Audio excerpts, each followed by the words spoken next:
It has never been easier to become rich by investing in real estate. Sign up now to attend the REMIC Wealth Institute's next free wealth building seminar in your area. It doesn't matter if you have good credit, poor credit, or no credit. You'll learn how to invest in real estate with no money down, no income, and no credit. Call 1-888-887-3642 or visit www.remiccorp.com. Thank you. It has never been easier to become rich by investing in real estate. Sign up now to attend the REMIC Wealth Institute's next free wealth building seminar in your area. It doesn't matter if you have good credit, poor credit, or no credit. You'll learn how to invest in real estate with no money down, no income, and no credit. Call 1-888-887-3642 or visit www.remiccorp.com to sign up for this free wealth building seminar. Alrighty, welcome back to What's Going On. I'm your host, Colin Jobe, right here on REMIC TV. And my special guest tonight, Mr. Frank Corbin. Frank's a real estate mentor. Frank's been telling us about the ins and outs of the real estate world and why we should all become a part of it. Frank? Well, we were talking a few minutes ago about credit. Absolutely. And you're telling me how it doesn't matter in the real estate world. It's still something that I've got some issues wrapping my head around, because I always think of credit as being the ultimate. Right. And but I know you've been encouraging me, saying, look, it doesn't really matter. We could take somebody with zero credit and help them buy a property. Absolutely. And can you give us a quick example of how that's possible?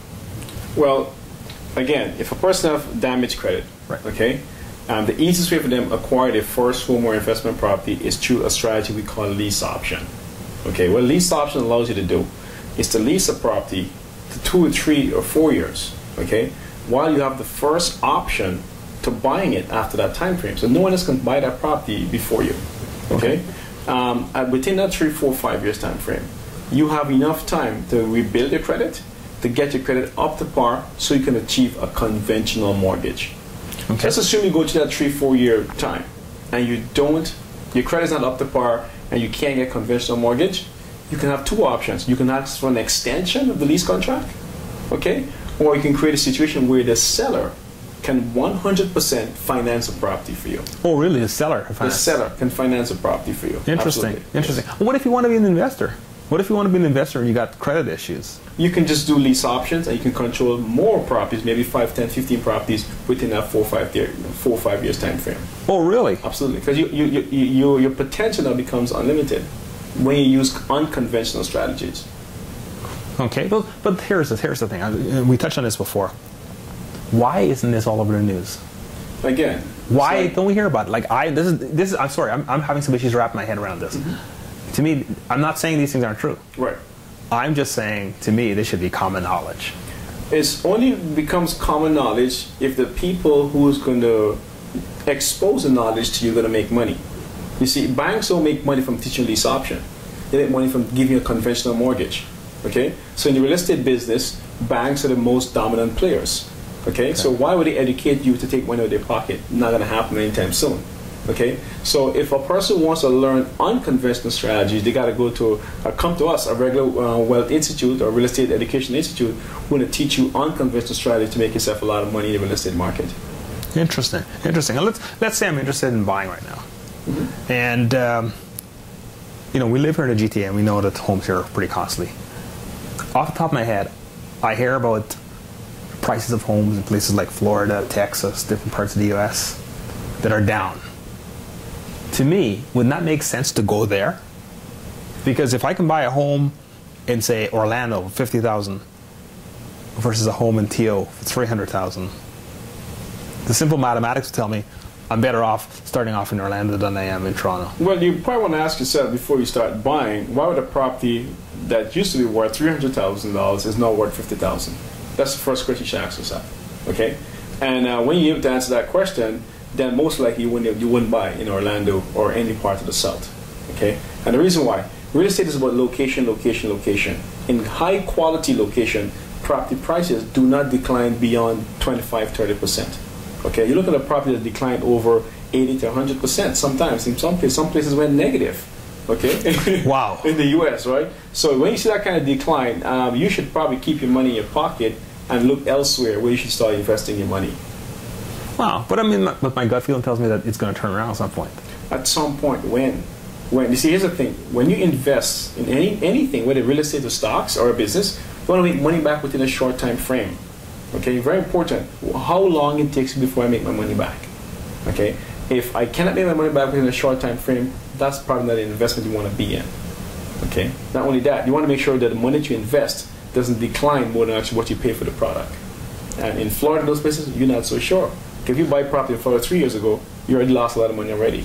So who says if you buy it today, 3 years from now, you won't have the same situation happen to you? Okay. So it's possible to lose even more than it's possible. I don't know that. Right. We don't know that. So again, we assume it because we buy based on price. Now, when I buy my investment properties and I'm analyzing areas, I look for more than just price. That's why we always stick to the big markets because they have all the finances in place for us to analyze the local area first before we start looking at properties. Okay. So give me an example of a big market. Toronto, GTA. Toronto market is a big market. New York City. New York City is a big market. London, England. These are 3 key cities, big markets. You can pretty much close your eyes and invest and make money. Even if you don't make a lot of money, you won't lose a lot either. So we stick to the high quality market, and that's why we don't mind paying. You pay for what you get. Okay, the property we pay for in Toronto can cost us $300,000, $400,000, $500,000 up to the millions. Okay, the same properties in Florida can cost you from $3,000 to $50,000 to $100,000. You see, there's a big difference in prices. Again, you pay for what you get. Right. So have you personally invested in those 3 cities that you just mentioned? We invest in New York City. We invest in Toronto. We have not touched England yet, but potentially in the 2012, we look at investing in the international market like London, England. Really? So you're telling me that someone comfortably sit in Toronto and invest in London, invest in New York? How would you manage those properties from abroad? Again, when we're looking at international investment, first of all, people need to understand that when you invest in real estate, you need to be in your local area community. Okay, so if you're buying a triplex or a sixplex or a 12plex, invest locally. When you go in the international market, you have to have a bigger portfolio. So, for instance, $5, $10, $50 million project, because that property need to have to make enough money to pay a good, sound property manager to manage the property well. So there's different strategies you're in. Absolutely different strategy when you go into the national market. If you want to invest in your local area, you can buy small properties and you will do just fine. You need to see, feel, and touch a property every single day. Once you start going miles away, thousands of miles away from your local home, you need to have a bigger portfolio. Right, because I would imagine it's more of a challenge to manage it from 1,000 miles away. Absolutely. And that's why in the Millionaires Club, people have the opportunity to invest in New York City, in London, England, in big properties right here in Toronto, and make themselves a fortune. Your purchasing power becomes a lot stronger when you do it in a joint venture setting versus trying to do it by yourself. Oh, okay, because I guess you're using leverage at this point. Absolutely. You're leveraging other people's capital and skills and qualifications, and again, you just sit at home and watch your portfolio grow.